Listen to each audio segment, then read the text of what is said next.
best salespeople know that pitching to customers starts with talking about pains, not product. Problem is, going in and saying, "Mr. Customer, you've got problems." Well, this can get you kicked out of their office. Let's face it, not many of us like to be told, "You're doing it all wrong." Here's an approach that successful salespeople tell me works perfectly. Now, say, for example, you're pitching a product to HR managers in medium-sized companies.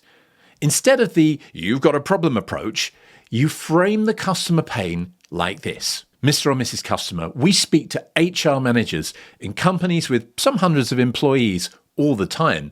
In fact, we've spoken to a dozen just in the last 3 weeks.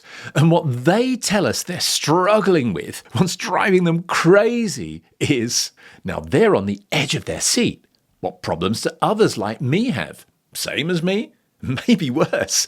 Or am I worse? You then describe the 3 big problems which you know they're suffering from. Employee churn is doubling, satisfaction's plummeting, and recruitment costs, they're going through the roof. Very quickly, you firmly positioned yourself in their world.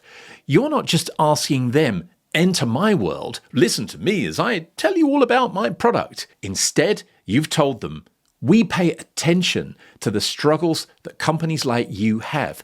We listen." Next, you give them a simple description of what you've been doing to help these customers.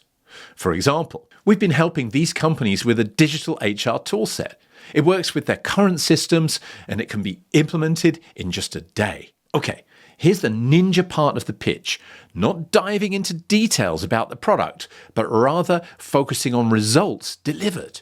The companies we're working with are seeing their churn dropping by at least 10%, satisfaction is up by more than 15%, and recruitment costs are cut by at least 5%. This is all in the first 3 months. Now, the key to success with this approach is, first, paint a true picture. Second, make sure they recognize themselves in it. And third, give concrete results. This way, you hook them with the outcome, not the process or the product. The natural question from the customer is, "That sounds great.